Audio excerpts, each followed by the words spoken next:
देखिए, सचिन पायलट एक लंबा समय अपनी ही सरकार में उन्होंने निकाला है और उसके बाद उनको अनशन करने का फैसला करना पड़ा। ऐसे में ये नज़र आता है कि कहीं ना कहीं जो आरोप उन्होंने वसुंधरा राजे और अपनी ही सरकार पर लगाए हैं, उसकी जांच कांग्रेस पार्टी को करनी चाहिए, राजस्थान की सरकार को करनी चाहिए।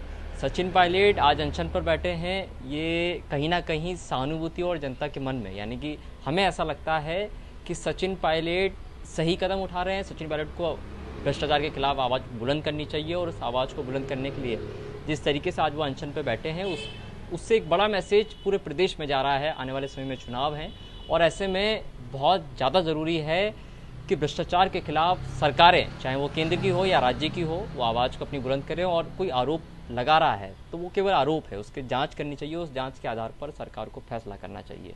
आने वाला भविष्य क्या होगा ये देखना होगा। हम लोग ये उम्मीद करते हैं कि सचिन पायलट शायद किसी नए परिदृश्य में नज़र हमको आएंगे। आज जिस तरीके से कांग्रेस से बाहर जाते हुए उन्होंने जो कदम उठाया अनशन का अपनी ही सरकार के खिलाफ, ये एक बड़ा संदेश दे रहा है। पूरे प्रदेश इस बात का इंतजार कर रहा है कि सचिन पायलट का अगला कदम क्या होगा।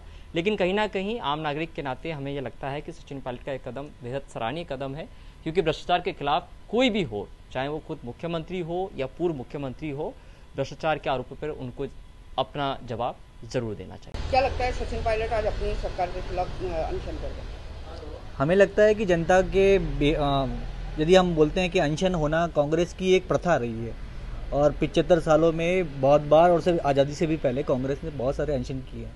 ये अनशन और ये क्यों किया गया है, उसकी वजह सचिन पायलट को एक बहुत एक करती है कि भ्रष्टाचार के लिए वो कितने खिलाफ है। 4.5 सालों बाद उन्होंने भ्रष्टाचार की आवाज़ के लिए अनशन किया है, बट ये अनशन उन्हें पहले करना चाहिए था, तो शायद जनता को थोड़ा कुछ अच्छा मिल पाता। और मुझे लगता है कि सचिन पायलट अपनी एक नई राह जोड़ेंगे और एक नई पार्टी भी बना सकते हैं, ऐसी कुछ खबरें आती है। तो सचिन पायलट ने अपने जो प्रेस वार्ता करी थी उसमें कहा था कि पिछले 1 साल से लगातार वो मुख्यमंत्री को चिट्ठियां लिख रहे थे। जब उन चिट्ठियों का जवाब नहीं आया, उसके बाद में उन्हें कदम उठाना पड़ा। मुझे लगता है कि ये सत्ता की लड़ाई है, मुख्यमंत्री बनने की लड़ाई है, और सचिन पायलट और अशोक गहलोत आपस में जो एक कुर्सी की लड़ाई कर रहे हैं वो जनता के लिए सही नहीं है। क्योंकि सरकार ने कांग्रेस पार्टी को चुना है, जिसमें सचिन पायलट भी थे, अशोक गहलोत भी थे। ये दोनों आपस में जुड़कर काम करते और जनता के हित की काम करते, तो डेफिनेटली उससे कुछ फायदा मिलता जनता को। अब उन्होंने आपस में सत्ता के लिए लड़ाई करी या कुर्सी के लिए लड़ाई करी, ये अलग विषय है और ये गलत है, और मेरा मानना है ये नहीं होना चाहिए सर। देखिए, मुझे लगता है कि ये कांग्रेस से प्रताड़ित हो चुके हैं सचिन पायलट साहब, और कांग्रेस का खिलाफ बिल्कुल खुल के स्टार्टिंग नहीं करना चाहते थे, इसलिए उन्होंने वसुंधरा राजे जी का सहारा लिया। वसुंधरा राजे जी को हाईकोर्ट ने भी क्लीन चिट दे दी। अगर इस प्रकार का कोई मामला होता तो उनके पास पूरे न्यायिक दरवाजे खुले थे, वो वहां पर जा सकते थे।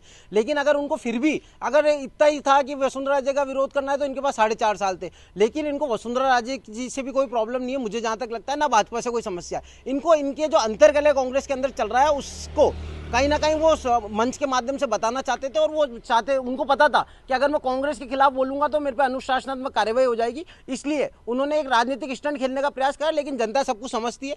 ये अशोक गहलोत जी को ये दिखाना चाहते थे कि मैं इसका विरोध कर सकता हूं, और अशोक गहलोत जी ने साबित कर दिया कि मैं तुम्हें शुरू से ही नकारा और निकम्मा कहता हूं, और वही बात उन्होंने आज भी साबित करी। उन्होंने सचिन पायलट के इस प्रदर्शन पर कोई ध्यान नहीं दिया, और अगर ऐसा है तो कांग्रेस की सरकार थी, 4.5 सालों के अंदर जांच हो जाती। लेकिन जांच का कोई विषय नहीं है, वसुंधरा राजे जी को क्लीन चिट कोर्ट दे चुका है, और ऐसे के अंदर सचिन पायलट ने केवल अपनी राजनीतिक धरातल को तराशने का काम इस अनशन के माध्यम से किया है, जिसके अंदर वो सफल साबित नहीं हुआ। आला कमान ने भी कहीं ना कहीं सचिन पायलट का साथ छोड़ दिया। जयराम जी रमेश का एक बहुत अच्छा स्टेटमेंट आया कि हम आगामी चुनावों के अंदर हमारी योजनाओं को लेकर जाएंगे। अरे भाई, जिसकी भी सरकार होती है वो योजनाओं को लेकर के जाते हैं। अच्छा होता है वो कहते हैं सचिन पायलट से जुड़े मुद्दे पर कुछ कहते हैं, अशोक गहलोत से जुड़े मुद्दे पर कुछ कहते हैं।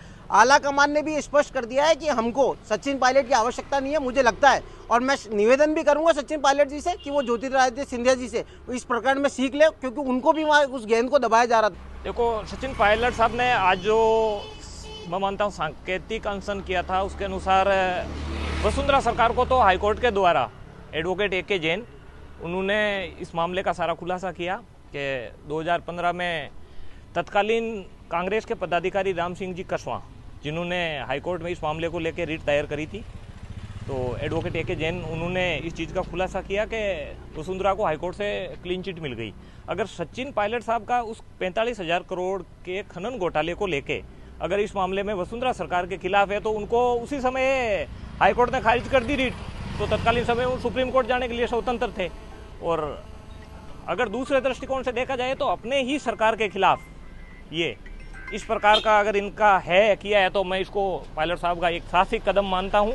तो ना केवल ये वसुंधरा सरकार को या फिर बीजेपी के भ्रष्टाचार को लेके, क्योंकि जब हाईकोर्ट क्लीन चिट दे चुका है तो आप सुप्रीम कोर्ट जा सकते हो, तो मुझे तो लगता है ये राजनीतिक प्रेरित है सारी चीजें। लेने में पायलट को देरी हो गई, 4.5 साल का समय निकल गया।